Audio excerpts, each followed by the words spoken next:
उद्घाटन केलं। मित्रांनो, बरेच वर्ष तुम्ही सगळ्यांनी मला पालकमंत्री म्हणून कामाची संधी दिली। अनेक महत्त्वाचे किल्ले आहेत, महायुतीच्या सरकारने त्या किल्ल्यांच्या मध्ये लक्ष घातलेलं आहे। कामं आम्हालाही गतीनं व्हावी असं वाटत असतं, परंतु अनेकदा वेगवेगळ्या अडचणी येत असतात आणि त्या अडचणीत विशेषतः पुरातत्व विभागाच्या संदर्भामध्ये त्यांच्या कलानी जावं लागतं।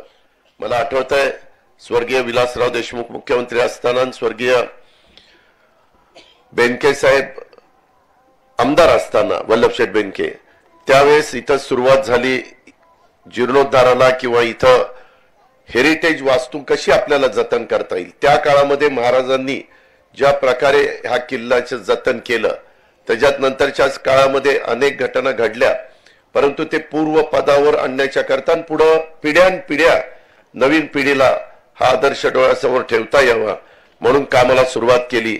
आणि आज मला सांगायला आनंद वाटतो की आजपर्यंत राज्य सरकारने त्या दिवसापासून आजपर्यंत 83 कोटी रुपयाचा खर्च त्या ठिकाणी केलेला आहे। आणि मी मुख्यमंत्री उपमुख्यमंत्र्यांच्या साक्षीने सांगतो, अजूनही लागलेला खर्च करण्याची सूचना येतानाच हेलिकॉप्टरमध्ये मुख्यमंत्र्यांनी मला दिलेली आहे आणि ते म्हणले की कुठल्याही परिस्थितीमध्ये इथं पैसा कमी पडून दिला जाणार नाही। इथंच नाही, आपण प्रतापगडचं काम हातामध्ये घेतले, अनेक किल्ल्यांची कामं हातामध्ये घेतलेली आहेत आणि त्याच्यामध्ये पूर्वीच्या काळामध्ये जो चुना वापरला जायचा, गुळ वापरला जायचा, जे जे त्या ठिकाणी बांधकाम करत असताना त्या दगडाच्या मध्ये आदलीकडे सिमेंट वापरलं जातं, परंतु पूर्वी चुना वापरला जायचा। पुढेही वर्षानुवर्ष पुढच्या पिढीला देखील हा सगळा आदर्श त्यांच्या डोळ्यासमोर राहावा आणि महाराजांचा विशेषतः इतिहास राहावा ही त्याच्या पाठीमागची कल्पना आहे आणि त्याच्यामध्ये महायुतीचं सरकार अतिशय कटिबद्ध आहे।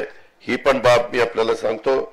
येताना दुसरा एक विषय दिलीप वळसे पाटील साहेबांनी शिवाजीराव आढळ साहेबांनी काढलेला होता आणि त्याच्यामध्ये निसर्ग चक्रीवादळ मध्ये झालं 2020 मध्ये आणि त्याच्यामध्ये जुन्नरखेड आंबेगावच्या परिसरातल्या आदिवासी भागामध्ये हिरडा पिकाचं नुकसान झालेलं होतं आणि याची भरपाई द्यावी।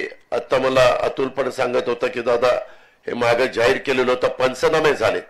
खरं तर पंचनामे झालेत आणि सगळं जाहीर झालेलं असताना काही अडचणीमुळे ते नुकसान भरपाई देण्याचं आमच्या आदिवासी बांधवांना आणि त्या भागातल्या लोकांना राहिलेलं आहे। परंतु मी मगाशी मुख्यमंत्री उपमुख्यमंत्र्यांशी बोललोय। माझी मुख्यमंत्र्यांना विनंती आहे की मुख्यमंत्री आजचा दिवस हा शिवजयंतीचा दिवस आहे, आनंदाचा दिवस आहे। जुन्नरखेड आंबेगावच्या आमच्या आदिवासी समाजाच्या लोकांना ही रक्कम पण फार काही नाहीये, तसं बघितलं तर राज्याच्या दृष्टीने 15 कोटी रुपये आहे आणि जर आपण जाहीर केलं तर येणाऱ्या कॅबिनेटमध्येच आपल्याला तो निर्णय त्या ठिकाणी घेता येईल। म्हणून आमची सर्वांची आपल्याला आग्रहाची, नम्रतेची, कळकळीची विनंती आहे की त्या बाबतीमध्ये देखील आपण आज जाहीर करावं। कारण नसताना काही जण त्याच्यात राजकारण करण्याचा प्रयत्न करतायत। वास्तविक आपण नेहमी सांगता हे सर्वसामान्य जनतेचं सरकार आहे आणि त्याच्यावर सर्वसामान्य जनतेचे प्रश्न सर्व प्रकारचे सोडवण्याच्या करता मुख्यमंत्री उपमुख्यमंत्री आम्ही सगळेजण तयार असतो, कटिबद्ध असतो। ह्याची पण नोंद आपण सर्वांनी घ्यावी। आज अधिकचा वेळ न घेता इतर पण काही निवेदनं दिलेली आहेत। मराठा सेवा संघाच्या संदर्भातलं त्या ठिकाणी दुर्गतीर्थ किल्ले ह्याला पण बजेटमध्ये तरतूद केलेली आहे, त्यालाही निधी आपण देतोय आणि इतर पण ज्या काही मागण्या इथं साधारण विजय घोगरे, नवनाथ घाडगे, चंद्रशेखर शिखरे आणि त्यांच्या सर्व सहकारी मित्रांनी केलेल्या आहेत त्याही कामामध्ये आम्ही मुख्यमंत्र्यांच्या नेतृत्वाखाली, मार्गदर्शनाखाली निश्चितपणे लक्ष घालू अशा प्रकारचा विश्वास मी आपल्या सगळ्यांना देतो।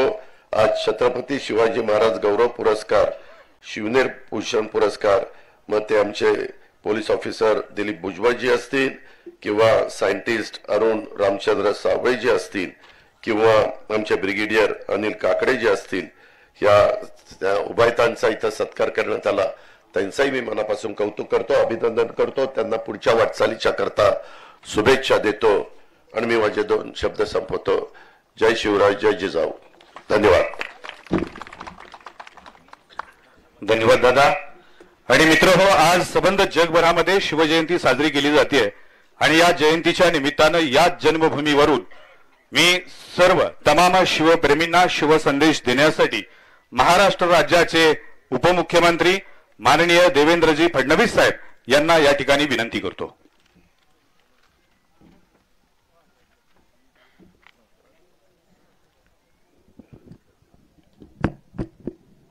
महाराष्ट्राची कुलस्वामिनी आई तुळजा भवानीच्या चरणी